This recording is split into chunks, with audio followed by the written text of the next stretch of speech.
Good morning, hockey fans. This is Stephen Heisler with HeisHockey.com, the Victoria's Hockey Company, and the Junior Hockey Discussion Group on Facebook. You are watching the Junior Hockey Morning Show. We are on the World Sports Broadcasting Network, WSBN.TV, Facebook, Twitter, YouTube. Hopefully this morning in your living room, in your car, sitting at your office, wherever you are today, and we hope that you are enjoying the first part of summer and the Stanley Cup playoffs. Today is Friday, June 9th. We'll talk about last night's Panthers win in overtime over the Knights. And we'll get into the easiest ways a player or prospect can lose the interest of a team. Connor Venege scored the game winner, 4:27 into overtime last night, giving Florida its first ever victory in the Stanley Cup Finals. It marked the first Stanley Cup final win in franchise history for the Panthers, who were swept by the Colorado Avalanche back in 1996 in their only other appearance. All right, I did say that Panthers were going to get swept by the Knights. Stuff happens. Got lucky last night, got the game winner in overtime. That's going to happen. Does it mean they are a better team than the Knights? Right now, I don't think so. Nothing proved yesterday other than they were able to get some energy from the home crowd that was about probably a third from Golden Knights anyway. So we'll see what happens in Game 4. To our junior hockey topic today. Players are always asking questions. Out of comfort, they often turn to mom and dad to get those answers for them. Mom and dad have been answering questions and getting responses from coaches and teams their entire life. So it doesn't surprise me to hear that it happens at the junior level, the AAA level of midgets or bantams. But really, from bantam on, after Pee Wee, mom and dad have to stop asking those questions. You got to let the kid do that. If you don't let them do it then, the maturation process is really being retarded. You will quickly learn that's not the best way to get a coach's attention, along with 4 other great ways to lose it altogether. This coffee sponsored by the Stella Coffee Company, North American Hockey League. Alex Carey is still using his old cup from 8 years ago? 7 years ago?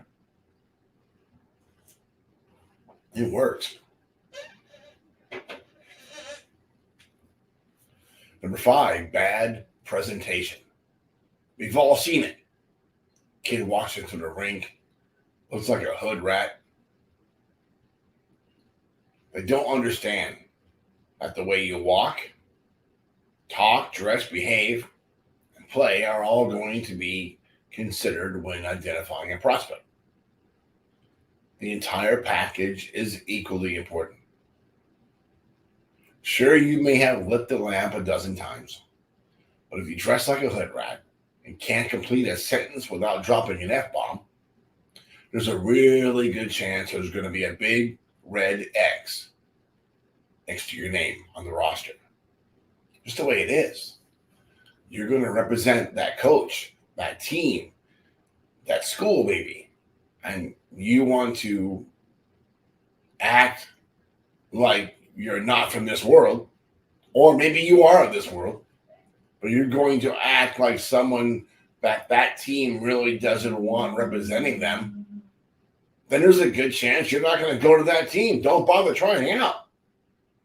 If that's the way you want to walk into the rink, if that's the way you want to act when you get there, then don't bother go jumping on the ice. Why would you bother? If you know the coach is a hardliner before walking into the building, but you're going to walk in like that, you're just wasting ice time. Maybe that's the idea. Number 4, body language kind of goes along with number 3 or 5. Yes, it's a big one on and off the ice. Are your emotions in check? What emotions are evident when the incoming pass is off the mark? What about practice? Can you handle constructive criticism? Instruction. What happens when there's a mistake made and you get replaced in a power play? Do you sulk in the corner? You go down the end of the bench and do a little cry, maybe thing? There's an old deodorant commercial stating that we should never let them see you sweat. Apply that to your game, on and off the ice. Save the anger, tears, and unhappiness for the drive home. Don't ever let the team or coaches see it. Yeah, that's a problem. That's a major problem. If you can't control your emotions, both the good ones and the bad ones, you don't want to over celebrate something. It's nice to do a little silly. That's fine. Don't go crazy. You didn't win the Stanley Cup. Especially if your team is down 5-1 and you score a goal. Relax. You have more work to do. Job's not done yet. Number 3, retaliation. There's a good reason opposing coaches will send a pass out onto the ice with the sole purpose of getting under your skin. I was that guy. It's one of the best ways to take an impact player completely out of his game. When it happens to you, and if you're good, it will, the reaction should be not to two-hand the pest across the back, dropping the gloves, or even crying to the ref that the pest is bullying you. The best reaction is to ignore the pest and stay focused on your game. When the pest crosses the line and is about to get some time in the penalty box, don't take the opportunity to try to knock his block off. Let the power play shut him up. Look it. There are physical players that will hit in all 3 zones. It's a new thing. Really a new thing. It's been going on for about 75 years. But it's become popular again. The cycle is turning back around again. Physical play is it. UFC hockey's not going to like that. But it is what it is. If you're one of those pretty boys out there who don't like to get touched because you've been coddled all through your career so far, and you get popped in crossing the neutral zone, don't be a donkey about it. Control yourself. If the guy doing the hitting is still bothering you later on in the game and it gives you a penalty, don't be a donkey. Don't take that somewhere else. Let your team enjoy the power play. Maybe you'll get the score in the power play. Number 2, communication with the coach. This is huge. I don't care how cool you think you are with the coach. Like the court of law, what you say will and can be used against you. He's a coach, not your buddy. He's not your friend. Hopefully, he's not really your dad. Sometimes coaches play that role, but in this situation, when it comes to the hockey, if you're going to talk about your girlfriend or something else with him, still address him as the coach. Still be respectful. But understand, that is someone you must remain professional with at all times. If you want to be treated like a professional, you have to act like one. When you feel the urgency to get something off your chest, mad at the coach. Talk to your advisor, your parent, former teammate, current teammate, or even the captain, long before approaching the coach about it. By all means, don't drunk dial your coach. That is not a good time to have a conversation. That happens.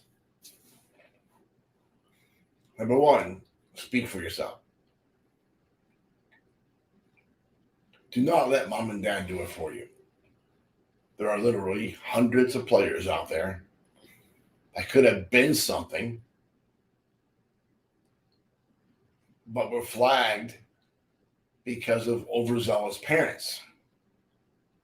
From the Bantam levels to the National Hockey League, make your own hockey decisions. As an advisor, it's important to give families good options, but they have to make the choices. And really, the player has to make the choices. Short show today. You enjoy your weekend. Watch the Stanley Cup. Don't golf too much. Don't get sunburned. Don't drink too much. Hope that you guys are doing well this off season so far. So until Monday.